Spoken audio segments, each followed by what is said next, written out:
You know Supreme, it is the hot new it brand of the moment, and the brand is now partnering with subversive photographer Nan Goldin. So you might not be familiar, but she is an iconic American photographer. Let's talk a little bit about her work and then break down why this collection is so exciting.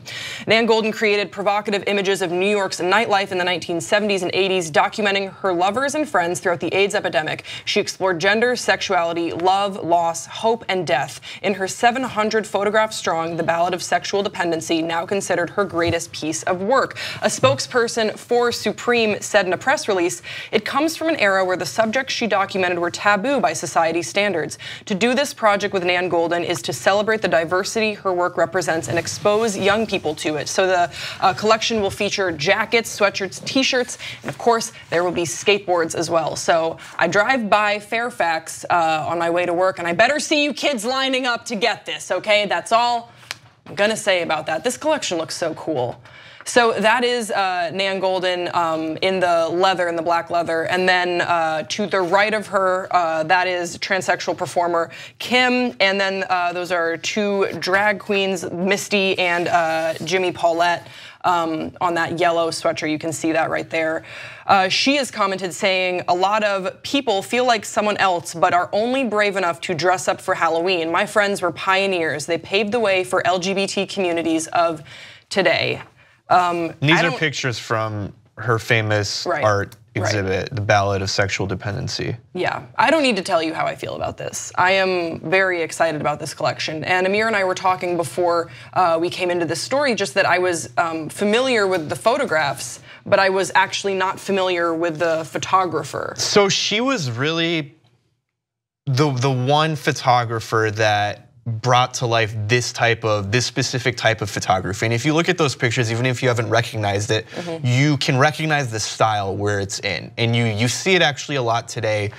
The first thing that comes to mind is kind of like the artistic style a lot of articles on like Vice, for instance, takes. And these were all done beforehand by Nan Goldin. Right. And it actually her type of photography is what led to heroin chic, which is like the controversial type of aesthetic that a lot of different fashion brands started using in the 90s. And they kind of got that idea from her, which she's not happy about, but. Right, but because she captures this, like, it's so raw. It's gritty, like you're in that moment. There's nothing, there's nothing sort of done up or put on. It's just people presenting as they want to present. And it's usually like in natural light situations. It's not like well lit. It's very raw. She has this sort of innate ability to capture a moment, and particularly this moment in queer history as well, which was just so I guess like ripe with, there was just so much happening, and they were like they'd just broken through, and they were on the cusp of sharing with the wider world, this is who we are. You can't ignore queer identities anymore. And it kind of makes me like emotional to think about, because I benefited from being born after this movement. And so when I going through my own gender struggles, I could find photos like from Nan Goldin's collection and others as well, and other queer representations and photographs that sort of help you embolden your identity, that you're not alone. People have come before you. But when she was taking these photographs, there really weren't that much that had come before her. It was super taboo back then, like and she brought this subculture into the light and kind of out of obscurity. Right, just sort of recognizing that it shouldn't be in the shadows. There's no reason, it's interesting that you use the word subculture, because now I would say that queer culture is on the forefront of culture in many, many ways. And at that time it was just sort of like this, it was very closeted. It was very closeted. I mean, it was that like when that art slideshow came out, I think it was in '85, that was like right in the middle of the AIDS epidemic, and like the way society was perceiving just like the LGBT community was completely different. Yeah, I mean, I've been thinking a lot about just like queer history in general, because I always try and say it as educated as I can, but I come from a position where I didn't have to think about the AIDS epidemic and how that would affect my friend. You were like a generation removed from that. Absolutely, and it's really interesting when you talk to the older generation of like people, people were dying and the government the United States government was just so reluctant to even touch it. That's why they call it an epidemic. It wasn't just like this thing that was going on. It was bad. It's so heavy, and I think it's still a part of history to this day that a lot of that the mainstream media, it's tricky. You don't want to talk about it because it is it's still very, very uncomfortable. Yeah. And you just sort of want to move on, like, oh, we have Will and Grace, like gays are all happy now, and like there was an immense amount of suffering and rejection and oppression that the generations before had to break through in order to get there. And it seems sort of like silly perhaps for someone to be like, oh, what did a photographer have to do to help that? Like so much, just that visibility. It doesn't seem silly. That's but like one of the like, it's just a photographer, like what does it matter? It matters so much. That's so ignorant, but I know people do say that, but that's usually one of the first steps in like everlasting change and reform.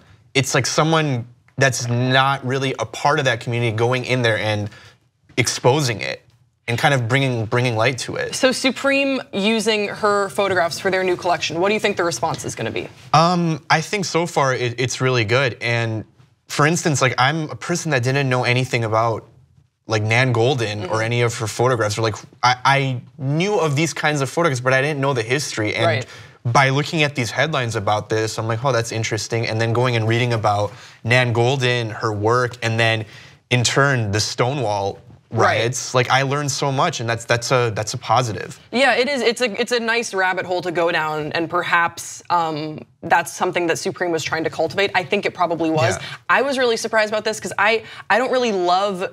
I don't have a problem with like the Supreme, the brand, but I think that the way that people talk about Supreme, I find very annoying a lot of the times. Same. You know what I mean? Yeah, it's just where it's like the cool kid brand and it's like expensive. I do, and I'm usually very hesitant when I hear about these kind of collaborations, but I think this one does have a very social good to I was really, really pleasantly surprised with this choice. I'm not even like, to keep it real, I'm not even a big fan of how the actual shirts look, because I've never been a huge fan of like, oh, we're gonna put a square graphic on this t-shirt. See, I really like the look of them. I totally like the look of them, but I think that also in part is like, I wear shirts with drag queens on them as is. Exactly. So I'm like, this is not like a stretch for me. If anything, this is like, oh my gosh, I'm so happy that this is now available. Yeah, the importance of this whole thing to me though is that it's getting younger generations to learn about their history. Yes. And that's one of the most important things that we have to remember as culture moves forward. I completely agree with you. I think that is definitely my takeaway as well, in the sense of, our generation is always like, what's next, what's now, what's the new app, what's everyone, like, what's happening all the time, people are streaming, it's all now. And I think that there's such peace and importance and reverence when you look to the people that came before you and just like learning your history. And I think it is so incredibly important, and it is invaluable. Yeah. Just to inform how have some role models. Basically, there are so many people that came before us that are not. We're all very stuck in our own moment because this is where the time that we're living in.